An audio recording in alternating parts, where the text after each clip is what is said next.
Ler-DORT é um termo genérico utilizado que se utilizou e ainda se utiliza para as doenças relacionadas ao trabalho. LER são lesões do esforço repetitivo, né?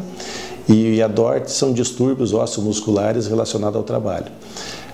A LER foi um termo que começou a ser usado, depois avançou-se para a DORT, porque a maioria dos casos que são relacionados ao trabalho não apresentavam lesões propriamente ditas, e sim, às vezes, uma doença.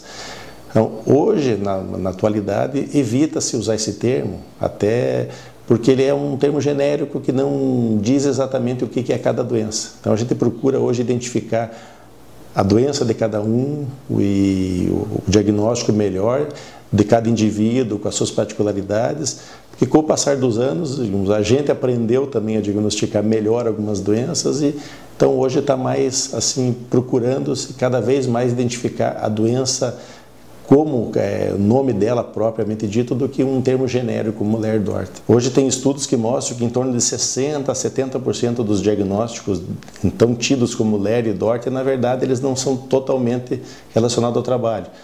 E então muitas pessoas que apresentavam quadros semelhantes, mesmo sem estar sendo submetidos ao trabalho. E outra coisa que a gente começa às vezes a questionar é se é só o trabalho que realmente está ocasionando aquela doença, então todos os funcionários daquele setor deveriam ficar doentes, quando na verdade isso não acontece também, né? Então hoje procura-se usar um termo mais específico, procurar a doença de cada um e deixando um pouco de lado o termo LER-DORT, né?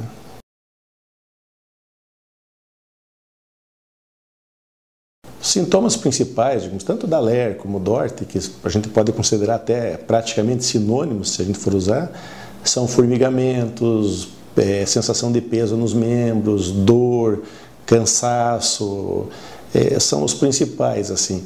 E aí a gente buscando individualizando cada doença, cada sintoma, mas assim, o principal disso são esses sintomas que as pessoas relatam. Mas a gente tem evitado usar esses termos aí, então a gente está procurando mais definir as doenças que são assim, as que mais acometem hoje, as tendinites e depois as lombalgias, que são as dores nas costas.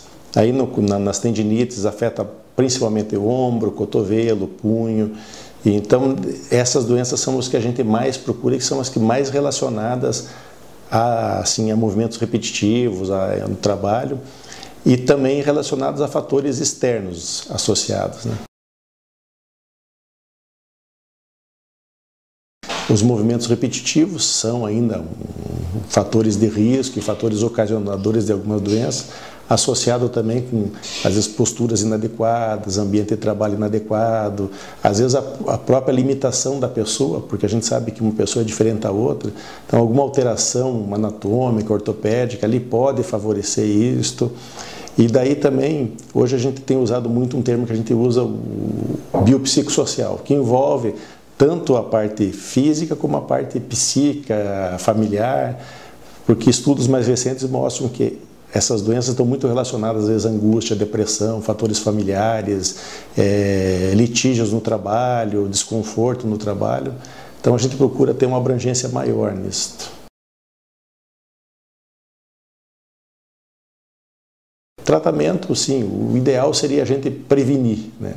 Então, já no começo, na contratação dos funcionários, procurar adequar cada um àquela função que ele vai realizar, ver se ele tem capacidade, se está apto mesmo, dar o treinamento adequado, orientar, depois durante o trabalho fazer a jornada de trabalho adequada, não exagerar, fazer pausas, ginástica laboral durante o trabalho, e ambiente também importante no todo.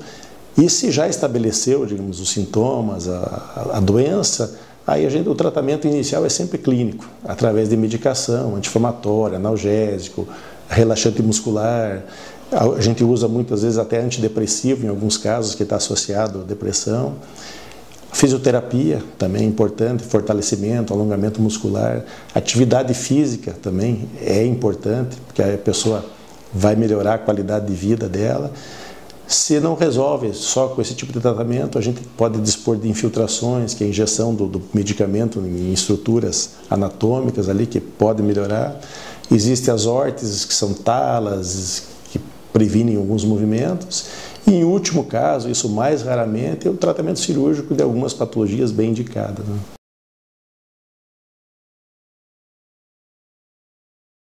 Ter assim, uma estrutura física adequada com cada atividade, né? Isso é muito importante. E principalmente estar de bem, né? Estar bem, bem inserido no trabalho. É importante estar bem no trabalho, estar bem em casa. Então, estar com a vida bem estruturada ajuda bastante a prevenir, né?